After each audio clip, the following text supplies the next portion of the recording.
आपकी बेटी ने कोरा सा जवाब दे दिया है। किस बात का? हफीज से शादी वाली बात का। अरे वो मैडम कुछ और ही सोचे बैठी हैं। उनकी प्लानिंग तक मैं और आप नहीं पहुंच सकते।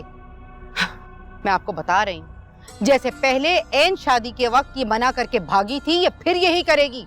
इससे पहले ये करे, इसको निकालें यहाँ से। क्या बातें कर रही हो तुम? ऐसा क्या कह दिया उसने?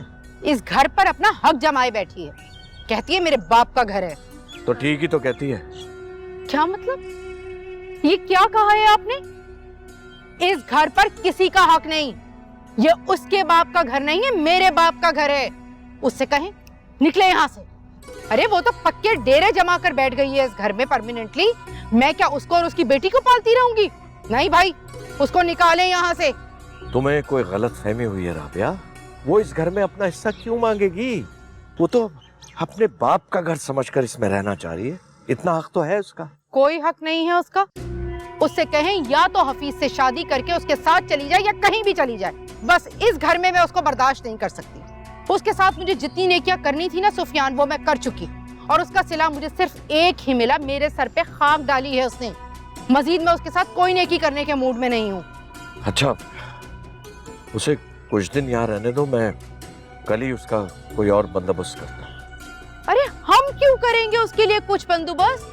वो खुद करेगी, बल्कि सोचा हुआ होगा उसने कुछ, तभी तो उसने हफीज के रिश्ते को ना की है। मैं आपको एक बात बता दूं सुफियान, जोया के रिश्ते के लिए मैं आज हाँ कहने वाली हूँ और उसके बाद उन लोगों का इस घर में आना जाना शुरू हो जाएगा। मैं नहीं चाहती फाइजा का कोई भी किस्सा उनके कानों में पड़े। ये बात समझ लें आप। सुन लिया?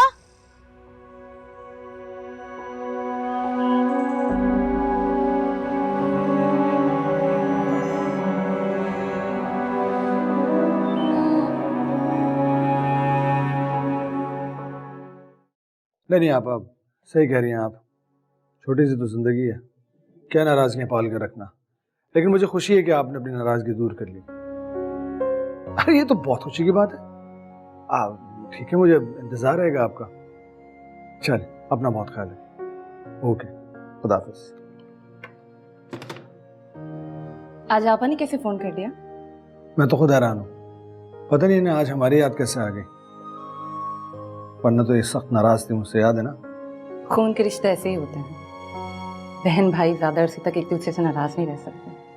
सही कह रही। अच्छा, ये कह रही थी कि आ रही हैं बहुत जल्द बच्चों समेत। अच्छा, क्या हुआ? कुछ नहीं। मैं समझ गया। आयशा, तुम्हें परेशान होने की जरूरत नहीं है। शगुफ्ता आपा तुम्हें औलाद होने का ताना नहीं देंगी। मैंने उन्हें सख्ती से कह दिया कि इस बारे में आयशा से कोई बात करने की जरूरत नहीं है। अच्छा, मैं चलता हूं, एक जरूरी काम है। आज फायजा से मिलना है आपको, कहीं भूल तो नहीं गए? नहीं, मैं भूला नहीं हूं। याद है मुझे। अगर जल्दी फ्री हो गया तो मिलता हुआ आऊंगा, वरना फिर कल। चलो ठीक है, खुदा हाफिज।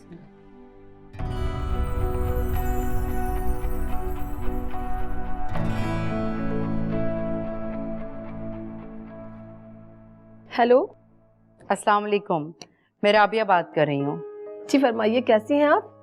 दरअसल मैंने इसलिए कॉल किया आपको कि बता सकूं कि आपका लड़का हमें पसंद है और जब दिल चाहे आपका आप आ जाइए और जोया को अंगूठी पहना दीजिए। बुरा मत मानिएगा, हमने अपने बेटे का रिश्ता कहीं और तय कर दिया है। क्या मतलब? लेकिन आपको तो जोया बहुत पसंद आई थी ना? देखिए, बच्चों का रिश्ता कोई गुड्डे गुड़िया का खेल नहीं होता। ये फैसले बहुत सोच समझ कर किए जाते हैं। देखिए, मैं अब ज्यादा तफसील में नहीं जाना चाहती। आप ये समझ लें कि शायद ये अल्लाह को मंजूर ही नहीं था। मेरी तरफ से माजरत कबूल कर लीजिए प्लीज।